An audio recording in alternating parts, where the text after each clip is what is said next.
Isaías capítulo 55, versículo 9. Esse texto, querido, é a proclamação do mês de setembro. Porque assim como os céus são mais altos do que a terra, assim são os meus caminhos mais altos do que os vossos caminhos, e os meus pensamentos mais altos do que os vossos pensamentos.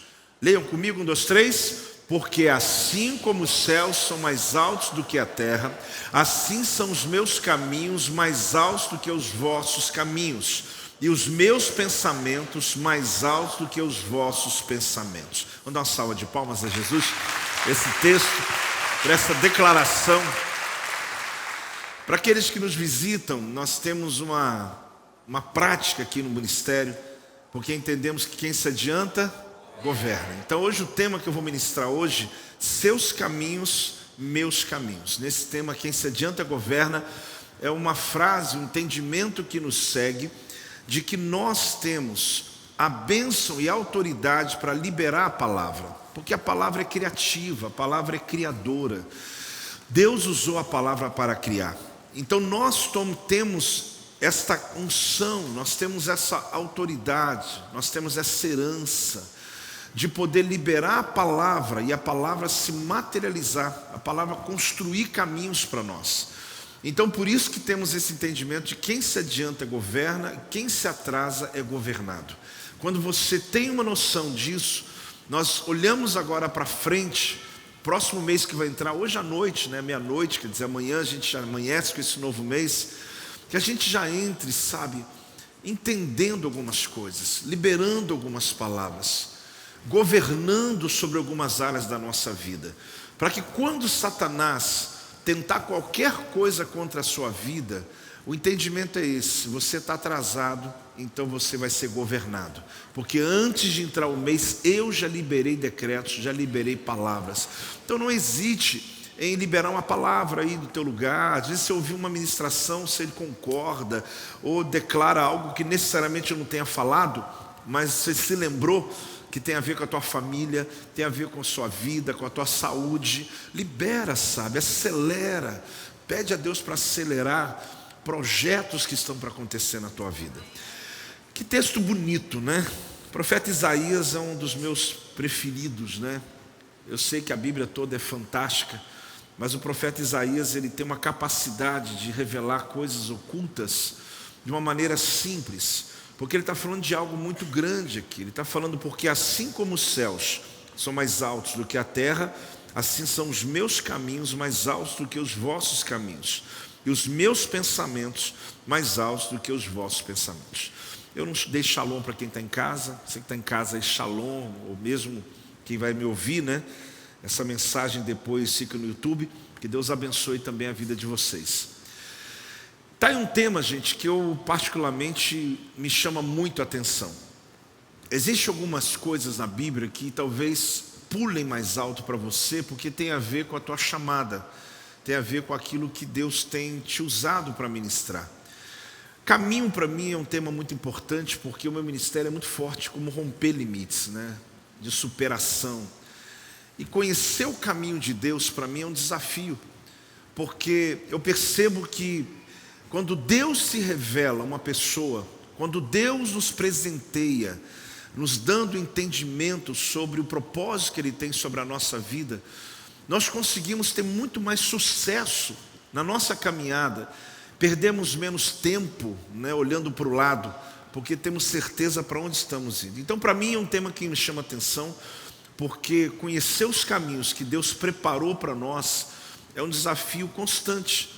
Não se trata de um encontro, não se trata de uma experiência que você teve, como eu já tive algumas também, de você dizer assim: meu Deus, eu já conheço os desígnios de Deus na minha vida desde que eu fui no encontro com Deus, ou desde que eu fui naquela conferência, ou aquele dia aqui que o apóstolo ministrou uma palavra, ou que veio um visitante, alguém que ministrou. Não é, porque é um desafio constante. É como Abraão. Abraão, ele foi chamado por Deus, ele morava em Ur dos Caldeus, uma terra de idolatria, e ele teve que ali largar toda a cultura de idolatria dos seus pais, da sua casa, da sua parentela, e a Bíblia fala que ele sai em direção à terra que o Senhor mostraria.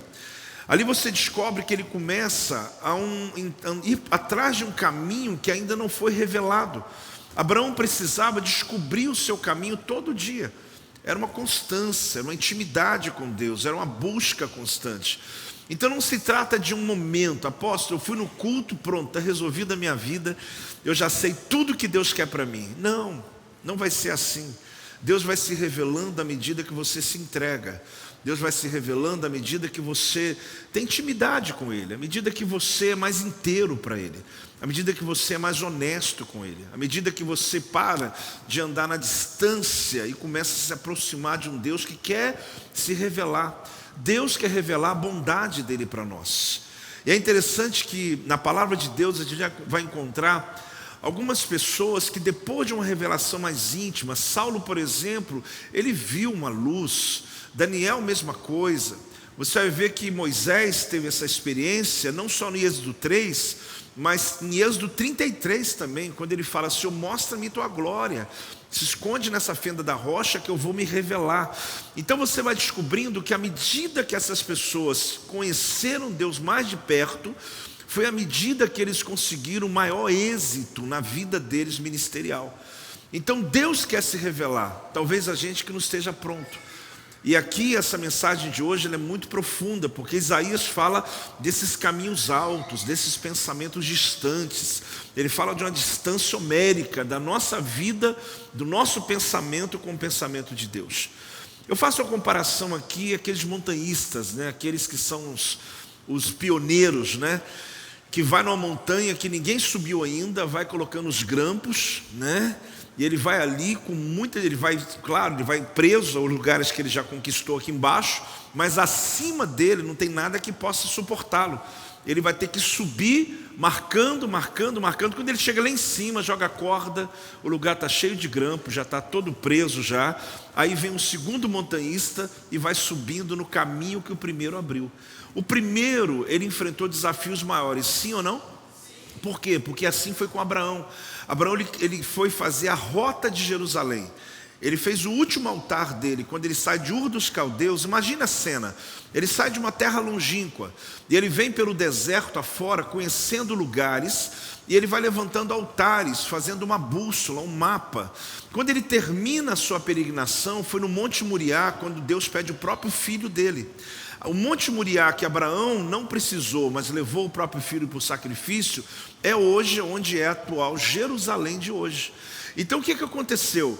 O primeiro foi ele, os outros só seguiu a rota de Abraão. É fácil fazer só a rota de Abraão? Não, também é difícil. Mas difícil mesmo é abrir caminho para um lugar que você não sabe para onde está indo. Ele só ouviu a voz de Deus: larga, deixa a tua parentela e vem para a terra que te mostrarei. Então Deus foi se revelando à medida que ele foi se entregando, à medida que ele foi levantando altares.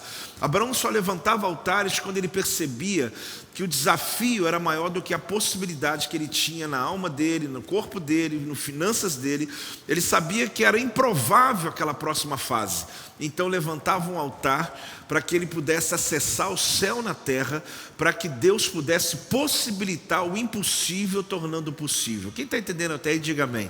Eu vou ampliar mais isso aqui ainda, mas veja bem, o que eu quero te mostrar é que quando se fala de conhecer os caminhos, existe o caminho que alguém já trilhou e que você só tem que seguir aquele caminho. E existe aquele caminho que Deus está lhe dando de primeira mão. Algumas pessoas aqui conheceram Jesus e foi o primeiro da sua casa, que está hoje servo, convertido, mas toda a sua família não conhece Jesus. Você foi um pioneiro, você foi aquele montanhista que abriu o caminho, jogou a corda depois. Aqueles que vêm depois, não é que é simples, mas é mais fácil que é para você. Porque você quebrou um paradigma da família, você quebrou um paradigma da religião familiar, de todo o contexto da família. Então ali você abriu caminho para os que estão vindo. Mas abrir caminho nunca é fácil, porque você está trilhando num caminho que você nunca trilhou e que ninguém talvez próximo trilhou. Você vai no campo da fé, você vai ali dizendo: eu quero romper. Mas você é um Abraão da tua casa, você foi aquele que, vocês que vieram antes daquelas pessoas da tua casa, você é um Abraão da tua casa. Você foi abrindo o caminho, e hoje você está dizendo para eles: pode vir que eu já cheguei e é bom. Pode fazer a rota que vai dar certo e Deus vai nos abençoar. Então aqui você descobre que Isaías está falando sobre esse caminho. O profeta fala de uma distância entre o caminho que eu conheço e o caminho que Deus tem para mim. Não sei se você percebeu que o texto fala sobre isso, né?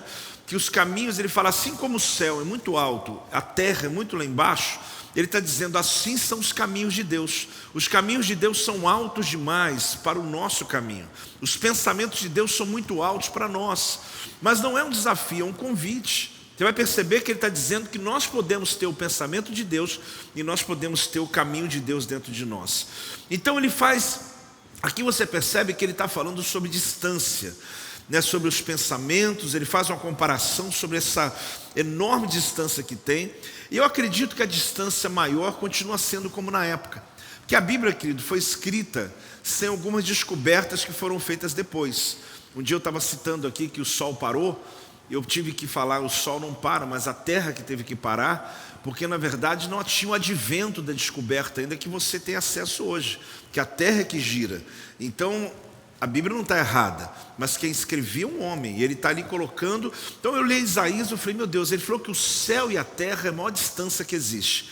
E eu fui estudar um pouco sobre isso e continua sendo. Mas se você pegar uma galáxia, né, não é nada a ver com a gente aqui, mas eu falei, meu Deus, não dá para nossa mente alcançar isso mesmo não. Porque os cientistas, eles descobrem que de uma galáxia até aqui, tem 32 bilhões de anos-luz. Quer dizer, a gente não tem nem noção do que é isso.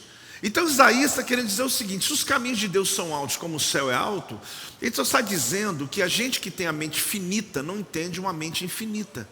A gente que tem a mente temporal, você não vai entender um tempo atemporal, ou seja, a gente não vai definir isso, não tem aqui, não vira filosofia, né? A gente vai tentar entender Deus pela razão. Ele só está tentando fazer uma metáfora de tanto que nós somos tão longe do pensamento de Deus. E é interessante que tem uma curiosidade, né?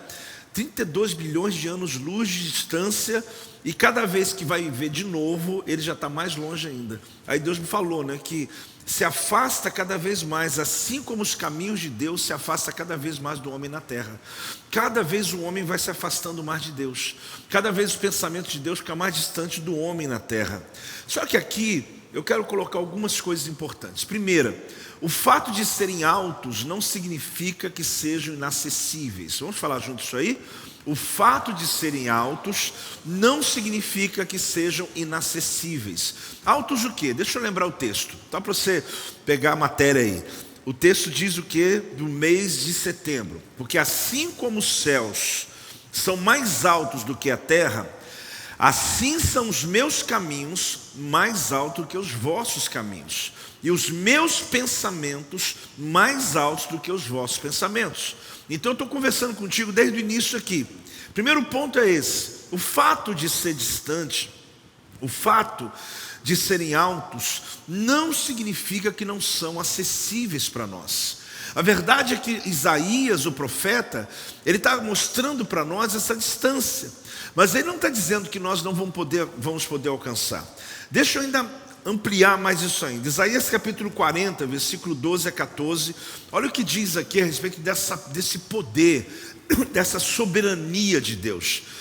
Quem na concha da sua mão mediu as águas?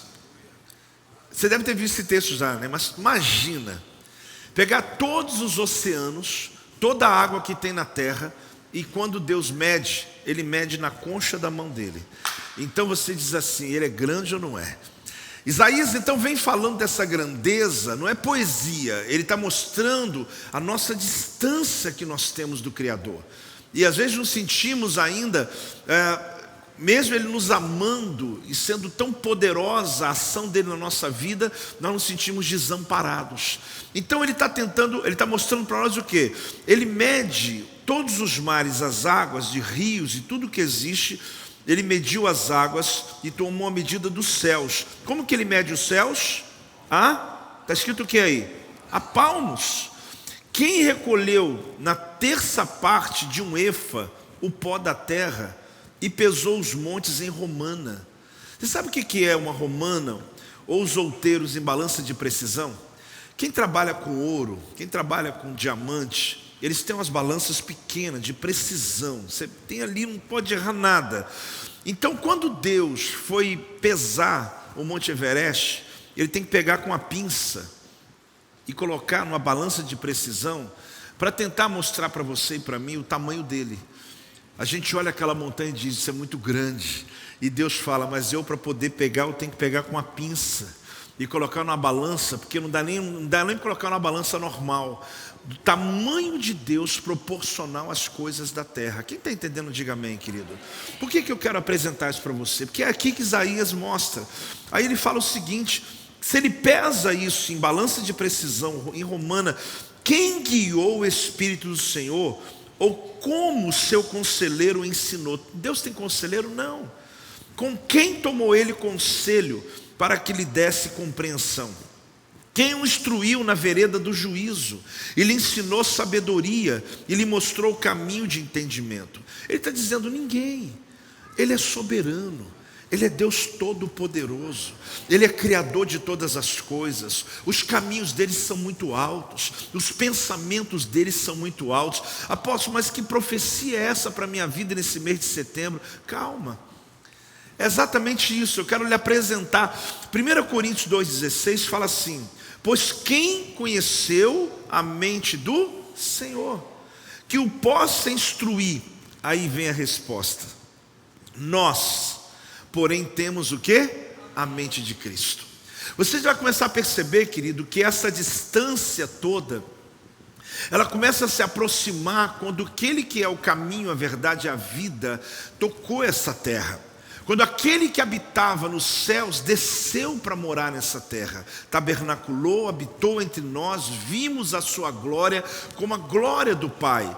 Isaías no Antigo Testamento está mostrando tamanha distância que o homem tem da soberania de Deus. Mas quando você chega no tempo da graça, você começa a perceber o quanto Cristo nos aproximou de Deus e nos deu a oportunidade de colocar nossas causas. Se o Monte Everest ele pega com pinça, imagina aquela batalha que você está vivendo, que você acha que ele não está vendo. Imagina o que você está hoje pesado em cima de você, que você está dizendo, meu Deus, eu não estou suportando. Querido, Deus, Ele pode fazer, e Ele quer fazer, e Ele vai fazer. Ele quer revelar os caminhos dEle para você, Ele quer revelar os pensamentos dEle para você. A distância que Isaías coloca não é uma exclusão, é um convite. Ele está dizendo, é longe mesmo, é distante mesmo, mas nós temos a mente de Cristo. Aí ele começa respondendo para nós. Os pensamentos são altos, os caminhos são altos. Talvez quando você chega numa árvore, né, daquelas que nasceu ali, goiaba, né, ou outra árvore de amora, ou uma árvore de pé de manga, e você chegou ali na rua da tua casa, todo mundo foi no início e pegou. Por quê? Porque estava baixo, estava fácil, né? Todo mundo teve vontade, né? Vontade de chupar uma manga aqui, né? Agora, de repente, a vontade foi embora, porque só tem manga lá em cima, né? E não tem menino para subir mais, porque antigamente a gente subia, né? Os meninos de hoje acho que não estão subindo mais, né? O pai falava assim, vai lá e pega, né? E a gente subia lá em cima e buscava, né? Por que a gente só pega enquanto está baixo? Porque está fácil. O que Isaías está dizendo, querido, que está alto, mas não é inacessível. Ele está dizendo que só exige mais intensidade. Muitas pessoas eles têm a tentação, né? Às vezes a predisposição de rejeitar processos que são mais difíceis. Ah, está difícil demais, eu não quero. Está difícil demais, isso aqui não é para mim. Só que Isaías está dizendo, é alto mesmo, só que não é inacessível. Tem um jeito de você acessar os caminhos de Deus e acessar os pensamentos de Deus. Continua tendo ainda fruta, só que só vai comer aqueles que estão dispostos agora a subir nos lugares altos. Na fé cristã não é diferente, querido. Existe muita preguiça espiritual. Aqueles que querem tudo, a papinha na boca, tudo pronto. Isso é pecado? Não. É uma disposição das pessoas. Só que a gente quer alcançar os caminhos altos sem subir aos lugares altos. sem ter intimidade com Deus, sem provocar essa experiência com Deus, sem dar oportunidade a você de extravasar diante do Senhor. Não se trata só de uma emoção, querido, se trata de uma decisão. A decisão de se entregar plenamente a Deus, a sua vida por completo, de se aproximar mais do Senhor, da santidade, da presença do Senhor. Então a gente tem essa predisposição de não querer subir nos lugares mais altos, porque enquanto a fruta está aqui embaixo, todo mundo vai lá e pega. Mas de repente, não é para mim mais não. Não é que não é para você, é porque você ainda quer, mas você olha e vê, mas está alto para mim. Aí você percebe que quando eu quero a presença do Senhor, Isaías 55:8, que é um versículo antes, ele fala assim: porque os meus pensamentos não são os vossos pensamentos, nem os vossos caminhos os meus caminhos, diz o Senhor. Aí você lê esse texto e fala assim: Senhor, o Senhor está dizendo para mim que eu não tenho acesso mesmo, né? O Senhor está dizendo para mim que eu não tenho condições de pensar igual o Senhor e não tenho condições de andar no caminho do Senhor. Não, eu volto a dizer, isso aqui é um convite que Deus está dizendo para nós, dizendo: olha, os meus caminhos podem ser os seus caminhos, e os meus pensamentos podem dominar os seus pensamentos. Ele só está dizendo que existe o pensamento da terra e existe o pensamento do céu. Aí você pensa assim: eu me converti, aceitei Jesus como Senhor e Salvador da minha vida, o Espírito Santo habita dentro de mim, amém, irmãos? Então eu digo assim, então naturalmente o meu pensamento é só do céu. Não, porque o apóstolo Paulo diz que ainda existe uma batalha da nossa carne, o nosso pensamento, a nossa alma terrena. Nós estamos aqui nessa terra, então nós batalhamos com aquilo que é fé. Nós queremos acreditar no que a Bíblia diz, mas a razão fica gritando mais alto, a dor grita mais alto, a nossa vontade grita mais alto. Então o convite que Deus está nos fazendo para esse mês de setembro é um mês de muita intimidade com a presença dEle. É um mês que Deus quer revelar a você, querido, coisas que Ele ainda não revelou ao seu coração, e Ele quer revelar a você. Você pode até dizer um amém se quiser, né? Então olha bem, eu queria que você entendesse isso ou lembrasse do que eu vou te falar aqui. A lei de Deus, a lei é Deus exigindo que o homem trabalhe para Ele. Isso é a lei. A graça é Deus trabalhando para o homem. Só que é tão bom que as pessoas não acreditam. Porque a lei, querido, ela exige que o homem trabalhe para Ele. Por isso que no Antigo Testamento haviam 613 preceitos que eram obedecidos pelas pessoas, e a única maneira de agradar a Deus era essa: trabalhando para Deus. Você tem que trabalhar, você tem que fazer sacrifícios, você tem que fazer coisas o tempo todo, você tem que fazer entregas o tempo todo. Apóstolo, mas isso não mudou, eu também estou fazendo da mesma maneira hoje. A diferença é muito grande, porque no Antigo Testamento era um caso de vida ou morte. A pessoa que não submetesse aqueles afins, aqueles projetos da lei, aos detalhes da lei, ele podia ser morto. Ele era morto até como aconteceu com alguns que foram mortos na presença de Deus, que a ira de Deus vinha forte sobre o ser humano. Quando Jesus morreu na cruz do Calvário, Ele aplacou a ira de Deus. Deus não é mais o Deus irado do Antigo Testamento. Por isso que você tem que entender essa dinâmica do reino. A graça de Deus, querido, é Deus trabalhando para o homem. Aí eu digo para você, o acesso pelas obras da lei é muito difícil. Só que muitas pessoas hoje, no tempo da graça, ainda estão aceitando ou caminhando com Deus, um Deus da lei. Ele fica tentando tratar Deus com os méritos naturais. E é importante você entender que quando eu compreendo o caminho da graça de Deus na minha vida, eu percebo que esse livre acesso, esse novo e vivo caminho, ele foi aberto para a minha vida. Então Jesus, Ele se tornou o caminho que desceu do céu.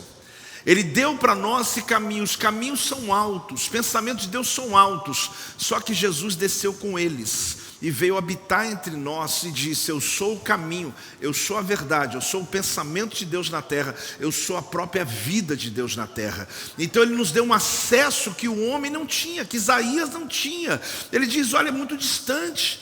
Era pela lei, era pelo sacrifício, matando animais, sangrando animais, criando todo não só uma religiosidade, mas havia um ritmo, né? Uma maneira, uma cultura para se viver, um cerimonial para poder realizar. Então, eu só preciso receber. Fala comigo, eu só preciso receber.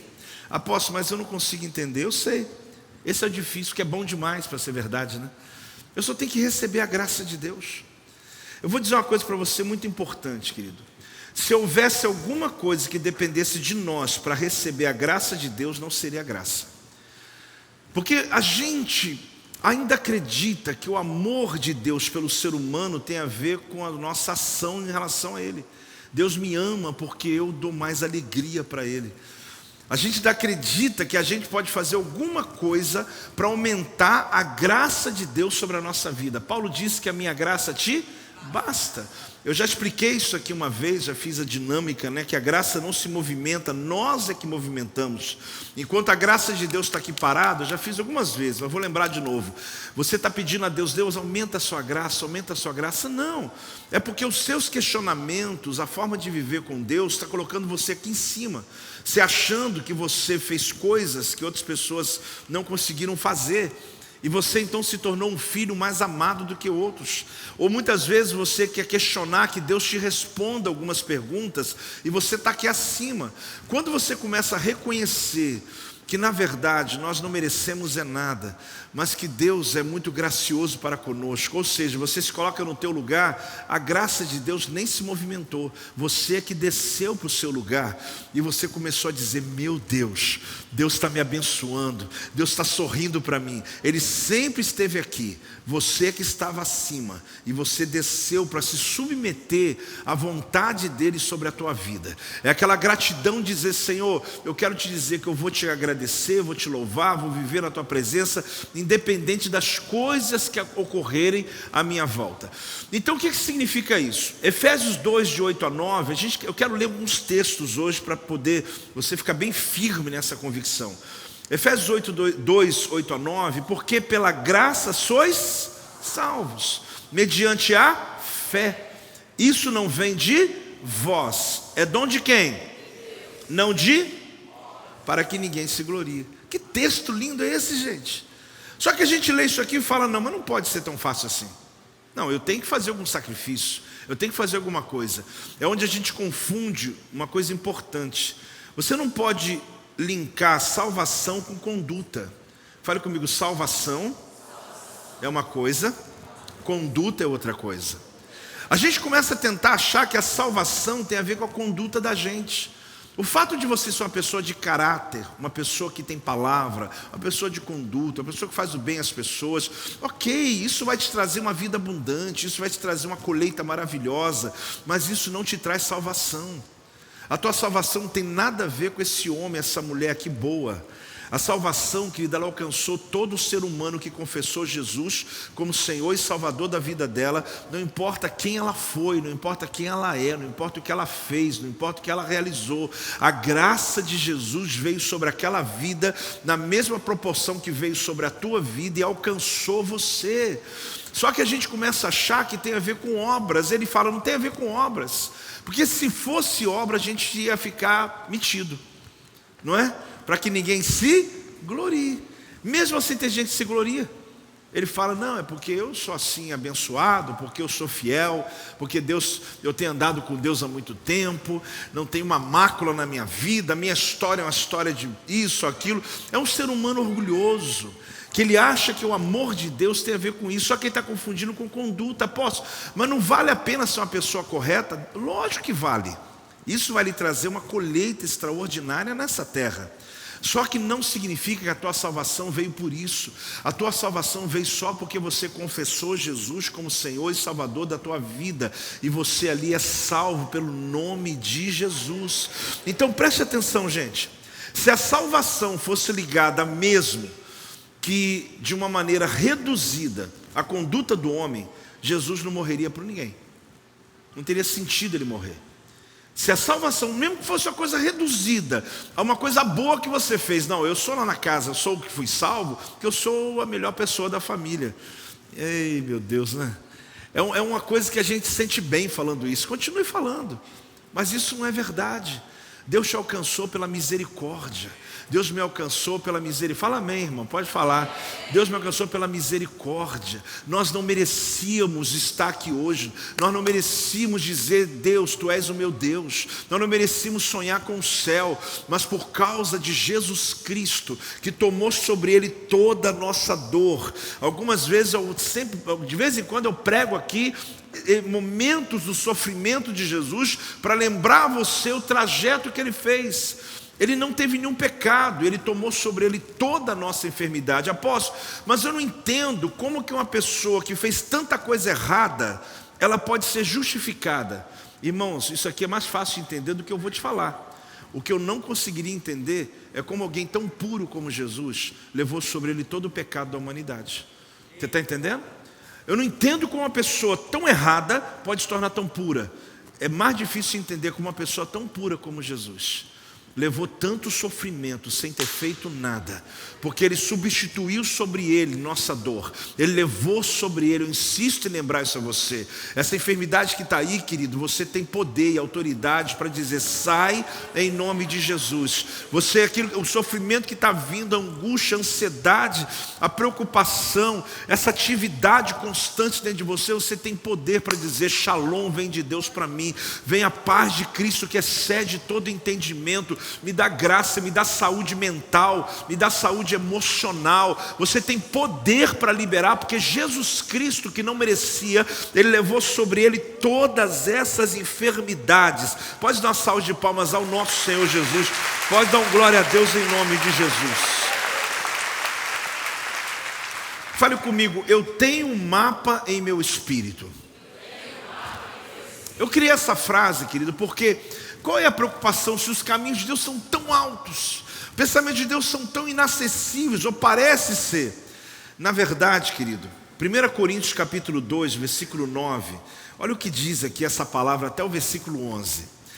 Mas como está escrito: nem olhos viram, nem ouvidos ouviram, nem jamais penetrou em coração humano o que Deus tem preparado para aqueles que o amam. Mas Deus, olha bem, mas Deus nolo revelou pelo Espírito. Nem olho viu, nem ouvido ouviu, nem jamais penetrou. Quer dizer, não tem, o acesso é muito grande o que Deus está preparando para nós. É alto, os caminhos são altos, pensamentos são altos, mas tem um caminho. Deus nolo revelou pelo Espírito, porque o Espírito a todas as coisas perscruta, até mesmo as profundezas de Deus. Porque qual dos homens sabe as coisas do homem, senão o seu próprio espírito que nele está? Assim também, as coisas de Deus, ninguém as conhece, senão o Espírito de Deus. Então aqui já começa a nascer a esperança. Quer dizer que os caminhos são altos, os pensamentos são altos, nem olhos viram, nem ouvidos ouviram, nem jamais desceu em coração humano. Nós somos humanos, está falando da gente. Está dizendo que nenhum coração humano consegue entender o amor de Deus, querido. Consegue entender a graça de Deus. Por mais que fale para você, você vai chegar e vai dizer assim: pô, mas para aquilo ali também, para aquela outra situação, se ele confessar Jesus ali, no leito de morte, depois de tudo que ele fez na vida, ele pode ir para o céu? Pode, porque não tem a ver com ele, tem a ver com ele, com a graça dele. É difícil, eu sei que na nossa humanidade, às vezes nós ficamos até dizendo: Deus, está injusto, Senhor.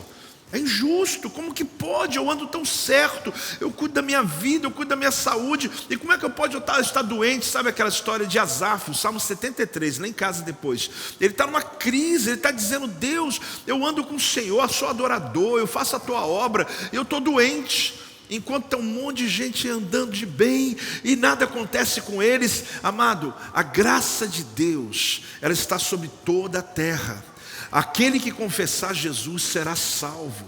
Então Deus está dizendo: nem olhos viram, nem ouvidos ouviram, nem jamais desceu em coração humano o que Deus está preparando para aqueles que o amam. Aí você fala: é para mim? Claro que é. Só que no coração humano não entra, porque as coisas do homem só é entendido pelo espírito do homem, mas as coisas do Espírito, elas são perscrutadas, ou seja, elas são reveladas pelo Espírito de Deus. O que você está buscando fora está dentro de você. A experiência que você está buscando fora está dentro de você. Amado, esse mês de setembro, há uma promessa de Deus, que os caminhos altos vão descer, que os pensamentos altos vão descer, que Deus vai lhe dar entendimentos, experiências, respostas, estratégias, para que você possa encontrar caminhos. Deus vai iluminar coisas que estão obscuras, talvez na tua vida financeira, respostas que você quer, direção para a sua casa, para a tua família. Hoje à meia-noite você já disse: Senhor, revela os teus caminhos, revela os teus pensamentos, porque o Espírito de Deus que os sabe está dentro de mim. Quem está aí, diga amém em nome de Jesus.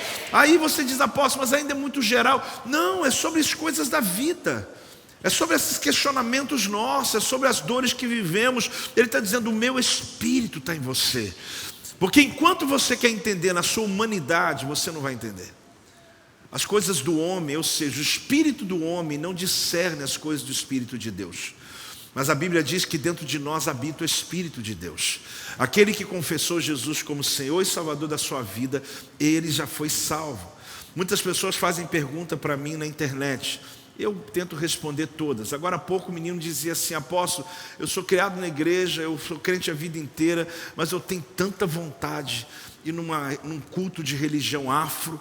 Aí eu falei assim, e ele perguntou: se eu for, vou perder minha salvação? Eu falei: mas você não tem, você não tem, porque essa vontade toda que você está tendo, é porque na verdade o Espírito de Deus não está em você. Você está calado, né? Mas eu tive que responder. Eu falei: mas você não tem salvação, você não vai perder o que você nunca teve, porque o desejo que está em você já define que Deus não está aí dentro de você. Você ficou em crise aí, o que eu faço agora com você? Ele agradeceu, Claudão. Ele agradeceu, ele falou assim: obrigado, apóstolo. Eu falei: não, depois não, sempre aqui à disposição. O que eu faço? Eu falei: confessa a Jesus e busca intimidade com Ele, que você não vai ter desejo nenhum de ir num culto desse. Você não vai querer ir. Ah, porque eu sou curioso. Eu falei: mas é uma curiosidade que não é de Deus. Então existem coisas que você deseja, apóstolo. Então quando eu desejo o pecado é porque eu não sou crente? Não estou dizendo isso. Porque nós somos humanos. Nós estamos nessa terra e existe uma batalha acontecendo dentro de nós. Só que quando você tem uma sensação dessa, um sentimento, você tem o Espírito Santo aqui brigando. A Bíblia fala que ele geme. Ele faz o quê? Ele geme. Ele geme com gemidos inexprimíveis. Você não tem intimidade, você fica só assim: não sei, estou me sentindo mal, não sei o que é. Desde que eu cheguei nesse lugar aqui, não estou me sentindo bem. É o Espírito de Deus que está dizendo: aqui não é para você. E você está ali na sua luta. Você é salvo, você tem o Espírito Santo, você talvez não tem muita intimidade para poder revelar, mas Ele está ali brigando por você, e Ele quer se revelar, porque Deus quer revelar a bondade dEle sobre a tua vida. Isso tem a ver com o quê? Porque um é mais bom, um é melhor do que o outro? Não, é porque tem a ver com a sua intimidade com Deus. Esse mês algumas coisas vão nos seguir, mas a intimidade com Deus vai ser um ponto muito forte que Deus vai trazer. Quem está aprendendo alguma coisa aqui hoje, diga amém em nome de Jesus. Então fale comigo de novo, eu tenho um mapa no meu espírito. Como que eu tenho esse mapa? Eu falei: você vai saber. Você vai saber. Quando um homem no Antigo Testamento tinha uma dúvida, ele tinha que ir até alguém que conhecia a lei perguntar: olha, eu estou numa dúvida aqui, tem um assunto aqui que eu quero saber se é pecado ou não é. Apóstolo, mas continua do mesmo jeito. O pessoal na internet toda hora perguntando: isso aqui é pecado ou não é? Ali já não é dúvida, é curiosidade. É diferente. Porque se você perguntar ao Espírito Santo, ele te responde. É claro que existem coisas teológicas que aí são outros assuntos que se trata. Mas quando se trata da sua vida com Deus, querido, os caminhos de Deus estão dentro de você. Quando você sai da rota de Deus, o Espírito Santo fala. Acredite. Só que a voz, ela é dentro de você. Apóstolo, mas ela é audível? Ela é dentro de você. É uma sensação. Apóstolo, mas como que eu consigo ouvir a voz de Deus? Treina. Mas como que eu vou saber que é a voz de Deus? Lê a Bíblia. Porque a voz de Deus nunca vai falar o que está fora da Bíblia. E enquanto eu leio a palavra, Deus fala, sim ou não? Fala, porque Deus já falou no passado, já está escrito. Alguém falou assim: mas Deus nunca falou comigo. Lógico que falou. Quando eu estou lendo a Bíblia, Deus está falando. Sim ou não? Porque aquilo já está escrito. Então ali eu tenho a experiência de ter resposta. Às vezes você não está concordando, você não quer ouvir, você não gostou da resposta, mas que Deus falou, Ele falou. A questão é que nós às vezes queremos achar, como eu falei domingo, pregando uma mensagem no domingo, querer criar as nossas próprias teologias para poder justificar os nossos pecados. Mas Deus fala conosco. Eu insisto em chamar essa atenção hoje, por quê? Porque aqui fica claro que o que Deus preparou para mim não pode ser entendido pela minha razão, mas recebido no meu espírito, pela fé. Então eu recebo no meu espírito, pela fé. Após receber no meu espírito, como funciona isso? Vamos lá. Como conhecer seus caminhos, como saber seus pensamentos? Salmo 139, 14 a 16. Hoje tem bastante estudo bíblico, né? Quem gosta de estudar a Bíblia aí? Então você está no lugar certo. Salmo 139, 14 a 16. Graças te dou, visto que por modo assombrosamente maravilhoso me formaste. As tuas obras são admiráveis, e a minha alma o sabe muito bem. Os meus ossos não te foram encobertos, quando no oculto fui formado e entretecido como nas profundezas da terra. Os teus olhos me viram a substância ainda o quê? Informe. Antes de eu ser formado, Deus já estava me olhando. Aí diz aqui, e no teu livro, então tem um livro lá, tem um livro que está escrito sobre você. No teu livro foram escritos todos os meus. Então o dia de hoje está escrito lá ou não? Está escrito, gente. Mas após, será que eu estou vivendo o que está lá? Se você busca o Espírito Santo, a presença de Deus, sim, você está no caminho de Deus. Mas muitos se desviam do caminho. Mas deixa eu acabar de ler. No teu livro foram escritos todos os meus dias, cada um deles escrito e determinado, quando nenhum deles havia ainda. Nem precisa explicar, né? Todo mundo entendeu.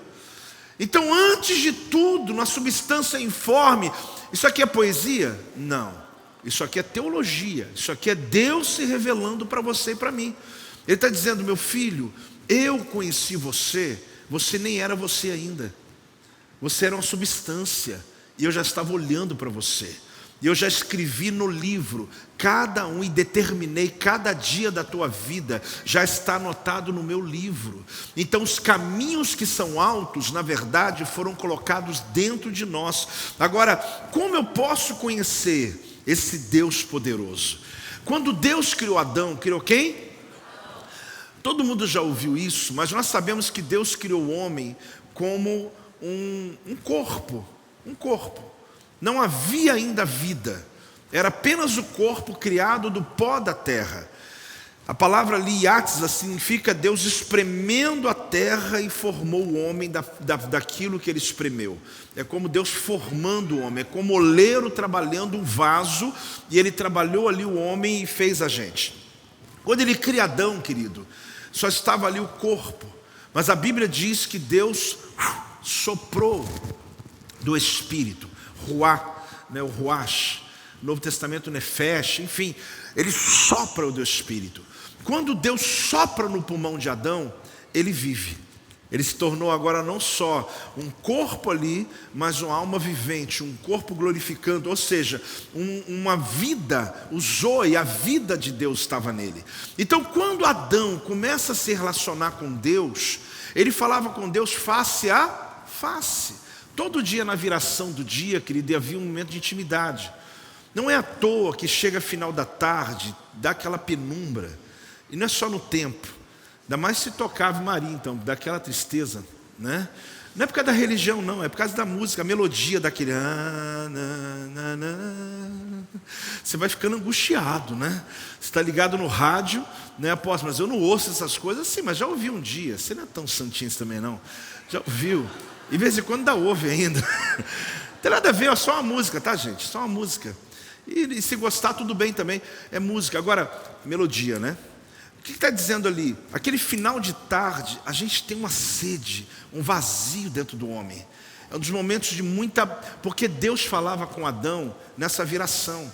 O calendário de Israel, querido, que é o calendário bíblico, começa o dia 6 da tarde. Todo dia, no início do dia, Deus falava com a gente, pensa que é final, mas é o início. Na viração, Ele falava com Adão. E ele tinha intimidade com Adão. E como que ele comunicava com Deus? Porque o Espírito de Deus, o sopro de Deus estava dentro dele. O fôlego do céu estava dentro daquele homem. Então o homem não foi criado para morrer. Por isso que a morte é dura, gente. Porque nós não fomos criados para morrer. Não fomos criados para ter doença. Por isso que a gente sofre. E alguém diz assim, mas poxa, eu sou crente, eu não devia me ater ao sofrimento. Claro que a gente sofre.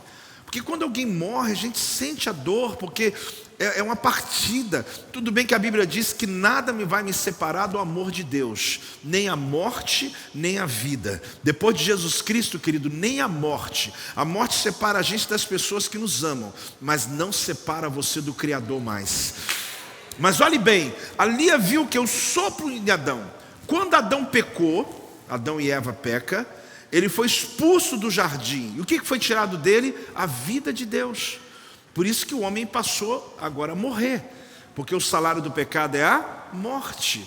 Aí alguns viveram 800 anos. No eco desse sopro, viveram 900 anos. Na Bíblia está lá. Alguém já viu isso aí ou não? Só que depois começou o quê? O tempo diminuindo. E aí você descobre o quê? Que o homem foi criado para a eternidade. O sopro que estava nele é o sopro do céu, é a respiração de Adão. Quando ele deu a primeira respirada dele, ele respirou o sopro do céu. Os pensamentos de Deus, os caminhos de Deus foram colocados dentro dele. Só que veio o pecado. O pecado separou a gente de Deus. Agora um Deus irado, que sobre a terra deu a chance através da lei. Mas quando Jesus Cristo, que é o último Adão, ele morre na cruz do Calvário, quando ele deu o último suspiro dele nessa terra, o sopro de Deus voltou para o homem. Todo aquele que confessa Jesus, o Espírito Santo, Nefesh, que é o sopro de Deus, ele habita dentro de nós e nos foi devolvido o jardim do Éden. Ele habita hoje dentro de você, querido. Essa presença maravilhosa. Quem está entendendo? Dá uma salva de palmas, eu vou continuar falando. Essa presença maravilhosa. Aí foi devolvida a vida eterna. Apóstolo, mas a gente não morre? Não, a gente morre, não, a gente perde esse corpo, mas o Espírito volta para Deus. Nós somos agora eternos de novo. Nós somos devolvidos ao projeto de Deus. O jardim não era do Éden, o jardim era no Éden. Então o que significa que esse jardim, esse movimento, essa presença de um lugar, esse atemporal, ele foi trazido sobre a terra em outros modelos. O Santo dos Santos era exatamente o mesmo modelo. Eu já lhe disse várias vezes por que o maná não apodrecia, por que Deus se manifestava dentro do Santo dos Santos, porque ali era um quadrado atemporal, céu na terra, com a Shekinah, glória de Deus, tanto que a glória de Deus vinha numa fumaça. Quando o vento batia no deserto, querido, mexia com a areia, mexia com as bandeiras, mexia com a lona, mas essa Shekinah aqui nem mexia, porque ela não se submete ao vento da terra, porque ela é a presença da glória de Deus. Então esse ambiente não é mexido. Então quando o homem volta a ter intimidade com Deus, ele tem agora como se a Arca da Aliança. Aonde está a Arca da Aliança? Indiana Jones sabe, né? Onde que ela está? Na verdade não tem mais Arca da Aliança, querido, porque ela foi substituída. Quando Jesus morreu e ressuscitou, tinha um querubim, tinha um anjo de cada lado no túmulo dele, representando os dois querubins que guardavam a glória de Deus. A Arca da Aliança mudou de endereço, agora ela vem sobre cada um que confessa Jesus como Senhor e Salvador da tua vida. Então você tem os caminhos de Deus dentro de você. Você tem aquilo que Isaías falou, é alto demais. É alto mesmo. O Deus que mede os mares na palma da mão, que pega os montes como Everest com pinça. Esse Deus que tem pensamentos altos, ele se revela totalmente dentro de nós, através do Espírito de Deus, porque só no Espírito de Deus que nós vamos entender as coisas de Deus. Por isso o homem natural, querido, não entende as coisas espirituais. Você já teve um momento que você tentou convencer naturalmente uma pessoa sobre a tua fé cristã, e a pessoa ficou olhando para você ou debatendo, porque na verdade ele está tentando entender, mas não consegue, porque ele não tem o Espírito de Deus que você tem.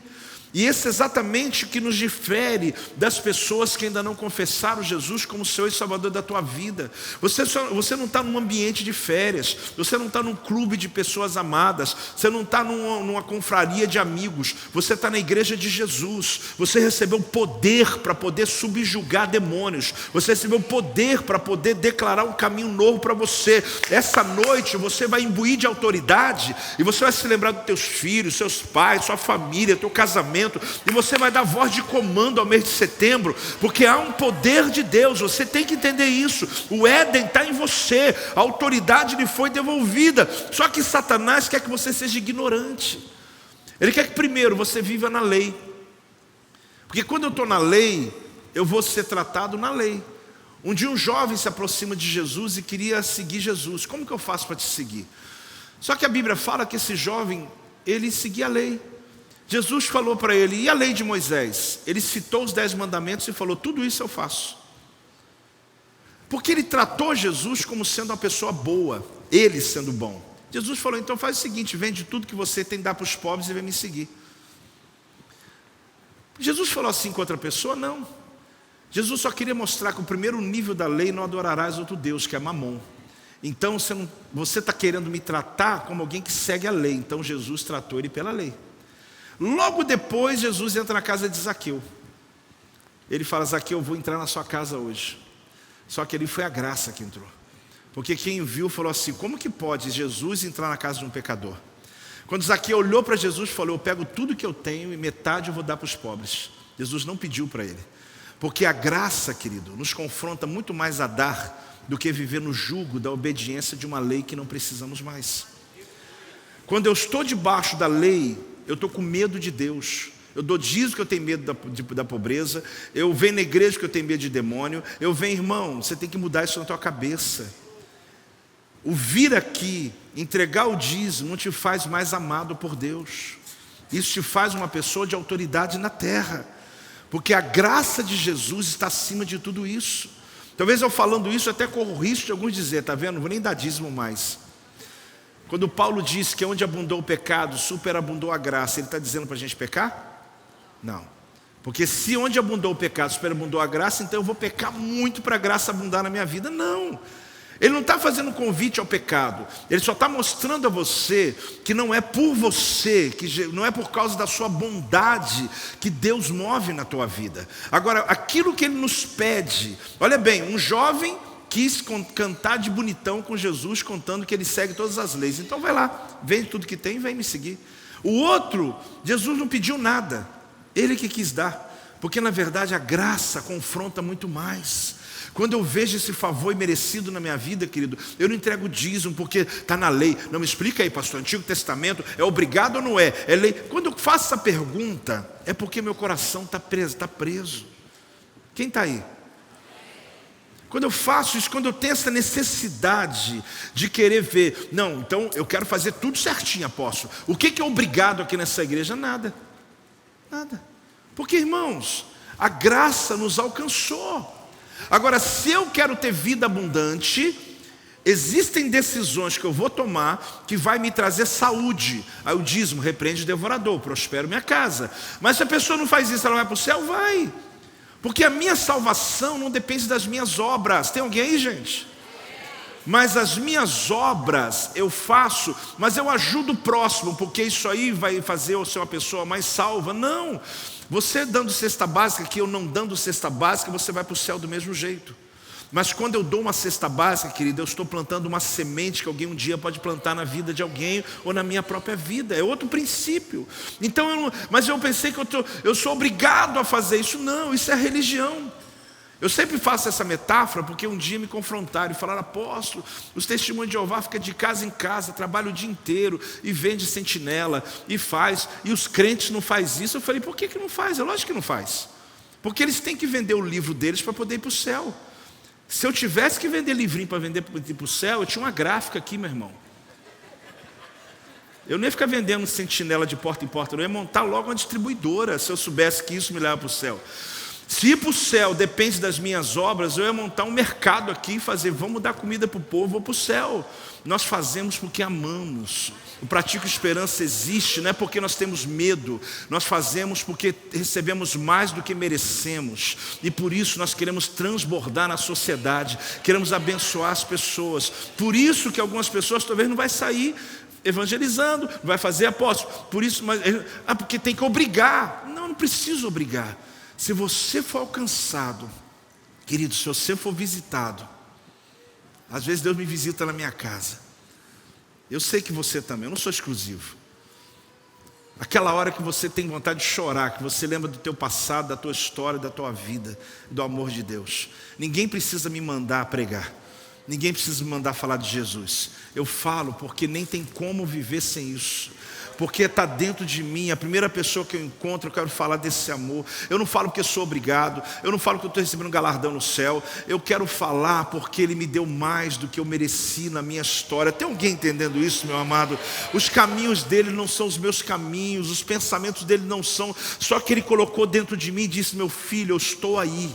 Eu tenho respostas. Quando você acessa a minha presença, eu me movimento, eu quero me revelar.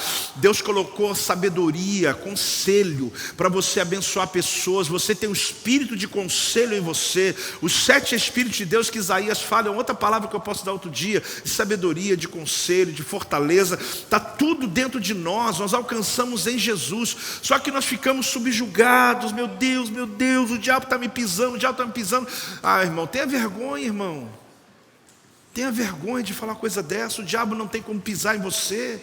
Ele não tem capacidade de pisar no servo de Deus que tem o Espírito de Deus. Ele não pode pisar em você. Ele não pode, não tem possibilidade.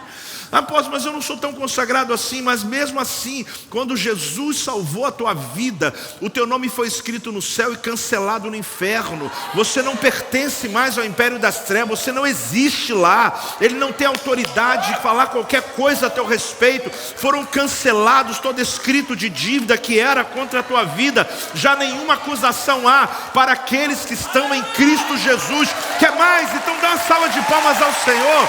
Dá um glória a Deus em nome de Jesus.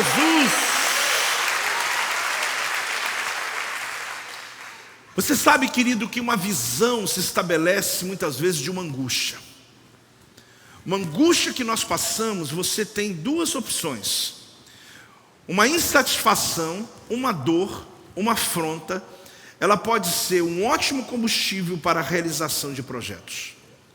Uma pessoa revoltada com a pobreza, ela pode ser violenta nas palavras, nas atitudes, ou ela pode ser uma solucionadora de problemas. Uma pessoa que é revoltada com a miséria, ela pode se tornar um militante que vai ficar falando, gritando, reclamando, murmurando, culpando todo o governo, etc. Ou ela pode pegar a revolta dela e transformar em uma visão poderosa de restauração de vidas. É uma decisão que a gente toma diariamente. Nós somos visionários. Nós vemos as coisas, nós vemos a injustiça, nós vemos a ação do diabo, a miséria. Só que como servo de Deus, querido, não é mais o espírito do homem que está em você, é o espírito de Deus. Ele decodifica. Aquilo que seria uma revolta para você se tornar uma pessoa amarga, se torna um ministério. Então toda ferida que foi curada se torna um ministério. Uma ferida aberta, ela é uma angústia, mas uma vez curada, ela se torna uma bênção na vida das pessoas. Então entenda uma coisa, você vê o que todo mundo vê, mas você não faz o que todo mundo faz. A sua reação é diferente. Ah, porque na política eu não sei o que, eu estou vendo, você está vendo, eu também estou vendo. Nós estamos na injustiça, eu também estou vendo. Só que quando entra dentro de mim, decodifica diferente do mundo. Porque no Espírito, Ele transforma angústia em ministério. Ele transforma uma insatisfação em um projeto. Ele transforma uma ira em um sonho. Quem está entendendo, diga amém, gente.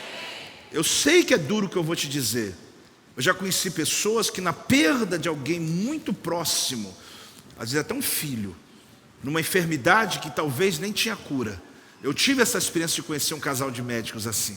Tem anos já, num voo vindo de Manaus. E eles contando sobre como perderam a filha deles. Os 2 médicos, especialistas, concorridos nas suas pessoas, todo mundo queria, só que a filha dele morreu no braço dele. Ele não teve nada para fazer. E eu disse: o que o senhor faz agora?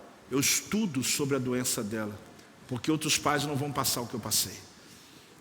Hoje a minha vida é encontrar saída para que no futuro pessoas não sintam o que eu estou sentindo agora.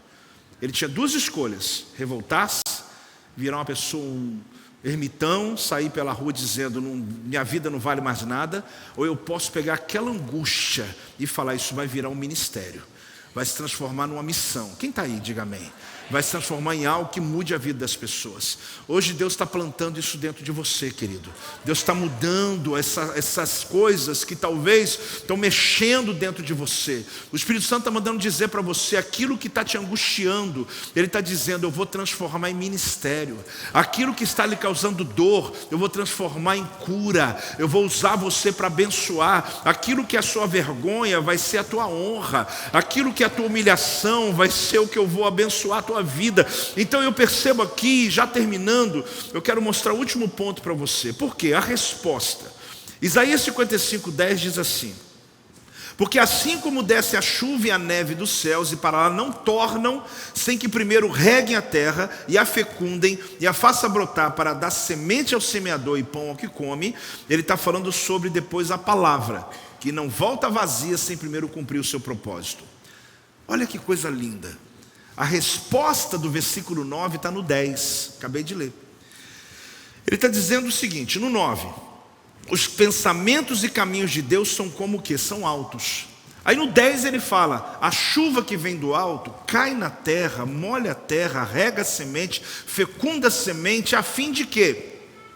Dá pão para quem tem fome e semente para quem semeia. Quem está aí, diga amém. Eu li esse texto, eu falei: meu Deus, Deus está respondendo aqui. Ele está dizendo: o caminho é alto, os pensamentos são altos, mas eles caem na terra como chuva. Só que eles estão buscando sementes para molhar. Eles estão procurando lugares para poder executar o propósito deles. Se a gente ler mais, vai dizer: assim a palavra que sai da minha boca, ela não voltará para mim vazia, até que cumpra o seu propósito. Ele está fazendo a comparação ao que, gente? A chuva cai, molha a terra, rega a semente, fecunda a semente. Aquela água, ela vai embora para os rios e vai embora para o mar. Aí vai acontecer aquele momento que o sol bate na água, transforma em vapor e agora leva para a nuvem de novo. Ele está dizendo o quê? Assim é minha palavra, ela cai na terra. Assim são os meus pensamentos e meus caminhos. Ele cai na terra, molha a terra, procura semente para fecundar. Depois que transformou em verdade, ela volta para Deus cheia, porque agora você está falando o que você recebeu do céu. É o Logos transformando em rema. É a palavra de Deus se revelando na vida das pessoas. Ela não volta até cumprir o que me apraz. Todo mundo está entendendo? Eu preciso explicar de novo. Eu explico, não tem problema não. Ele está dizendo: a chuva cai na terra, molha a semente, ela agora fecunda a semente. Aí entra aquilo que a ciência descobriu depois, mas Deus já falou para Isaías: ela vai agora para os mares. O sol bate, não evapora? Ela sobe e enche o quê? As nuvens. Então ela não subiu enquanto não cumpriu o propósito dela na terra. Ele diz: assim é minha palavra, são os pensamentos, meus caminhos. Eles vêm encontrar pessoas, sementes. Ele vai cair na terra, corações sedentos, corações prontos, o meu, o teu. Ele vai molhar essa terra, vai fecundar a nossa semente, vai fazer florescer. E agora ela só vai voltar quando a profecia e a palavra tivesse cumprido sobre a tua vida. Dá uma salva de palmas ao Senhor, querido. Dá um glória a Deus aí em nome de Jesus. Aleluia, aleluia, glória a Deus, glória a Deus. Agora o que diz em João 12:24? Em verdade vos digo, se o grão de trigo caindo na terra não morrer, fica ele só, mas se morrer, produz muito fruto. Então agora, nos poucos minutos próximos, rápido, eu quero dizer a você o que você precisa saber sobre a tua semente. Como viver na terra o que foi estabelecido no céu. Olhe bem, primeiro, se uma semente é guardada, ela não vai florescer. Essa semente precisa morrer e ser o quê? Enterrada. É o que tem que acontecer. O mês de setembro eu vou dar um nome a ele: o mês das sementes. Mês de setembro, o mês das sementes. Apóstolo, o que tem a ver uma coisa com a outra? Eu já te expliquei. Os pensamentos são altos, os caminhos são altos, mas o Espírito Santo os coloca em você. Aí vem o segundo versículo. Assim como a chuva também vem do alto, ela cai na terra, ou seja, ele vem encontrar sementes. Se a chuva cair, molhar a terra, só faz barro, e não tem semente, só faz enchente. Agora, se tem semente, produz. Então o que a Bíblia fala? Se você quer guardar o texto, lê o 11 em casa também. Assim a minha palavra, ela não volta para Deus enquanto ela não fizer esse processo, que é o processo da chuva. Ela só evapora depois que ela produziu algo na terra. Assim, querido, é a promessa para setembro. Há uma chuva caindo, mas é o mês de você plantar sementes. Sementes, querido, não é só finanças, são palavras liberadas, desde os seus pensamentos, são realizações. Eu não estou exagerando, desde os seus pensamentos, o que você fala dentro de casa. Vigie o que você vai falar a partir de hoje. Apóstolo, mas isso é todo dia da vida. Eu sei, mas segue o meu conselho, pega esses 30 dias agora, santifica a tua boca, sabe? Aproveite para ler livros, busque da palavra, libere, faça desenho de sonhos que você tem. Se você está achando meio louco, mas faz assim mesmo. Tem coisas que a Bíblia fala o seguinte, obedeça seus profetas e prosperareis. Então vamos lá, sabe, faça coisas proféticas esse mês de setembro, que é o mês da chuva de Deus. Só que se a chuva cair, não tem semente, vira barro, enchente, mas não produz. Então é um mês de encontrar, quando os pensamentos de Deus, os caminhos de Deus, a Bíblia fala, a palavra de Deus descer, ela precisa encontrar corações com sementes. Se você começar a liberar maldições, palavras contrárias, fofoca, a lista é grande. Querido, desculpa, você vai colher o que você está plantando. Agora a Bíblia fala que se uma semente não morrer e for enterrada, não produz nada.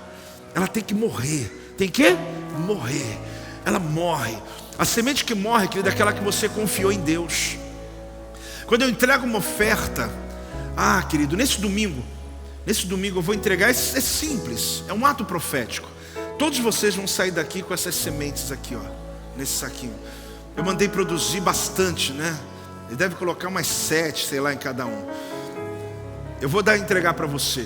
A gente também crê em atos proféticos aqui no Projeto Vida. Eu vou entregar para você esse saquinho. Você vai pegar ou não? Vai, domingo. Mas por que, apóstolo? Mas isso tem nada a ver. Tem quando tem uma palavra. Não tem quando não tem uma palavra. Por que eu quero entregar? Porque eu quero que você se lembre, setembro inteiro é o mês das sementes. Quando você chegar aqui, é um momento do culto, de manhã ou de noite, na ceia, eu quero te entregar. Por quê? Porque eu quero te desafiar. Planta. Apóstolo, pode plantar? Deve. Põe lá, planta. Apóstolo, mas se não der nada é porque não vai dar nada na minha vida, não entra nesse mérito. Não entra nesse mérito. Não é o caso. Faça o teu ato profético. A Bíblia está mandando que você tem que enterrar ela. Agora o resto é com Deus. Porque é um ato profético só. Agora alguns vão ter a graça de ver lá, apóstolo, nasceu e tal, até no final do mês. Amém. Compartilha, bota no Instagram, faz festa, né? Faz o aniversário mensal da sua semente. Mas eu vou te entregar. Por que eu quero te entregar, querido? Porque eu quero mexer com a tua fé. Eu quero mexer com a tua fé. Não é de mostarda não aqui, tá? Mas eu quero mexer com a tua fé. E no domingo eu vou falar sobre o porquê. A continuação disso, na hora da oferta, em algum momento antes da minha palavra, eu vou te falar o que você precisa saber sobre essa semente, sobre a sua semente. Aqueles que não vieram no culto, eu vou encorajar amanhã, eu vou falar para assistir esse culto de hoje. Se você puder me ajudar, faça isso. Manda o link para bastante gente, porque a pessoa chega aqui domingo e não fica meio aéreo, né? Ele vai entender o que está acontecendo, porque setembro, querido, eu quero declarar, será o mês das sementes.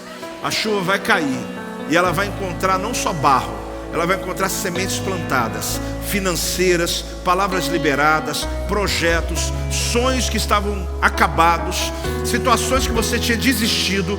Deus vai trazer existência nesse mês de setembro. Será um mês maravilhoso na nossa história.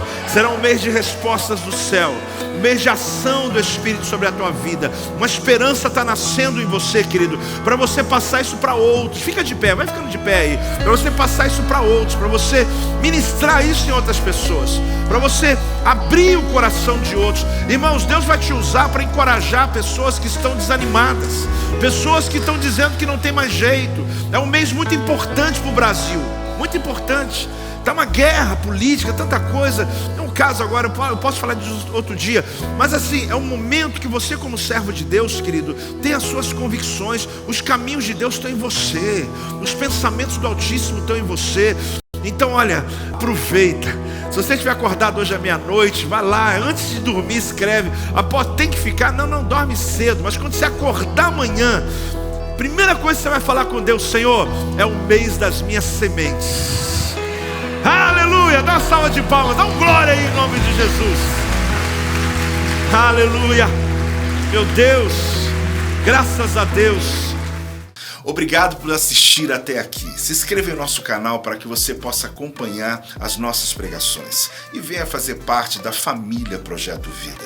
Você quer entregar sua vida a Jesus? Fale conosco agora e saiba de uma coisa: há uma prosperidade de Deus em sua direção. Se você quer participar de nossos projetos, você pode aqui mesmo fazer parte disso e tenho certeza que Deus vai abençoar você. Até lá.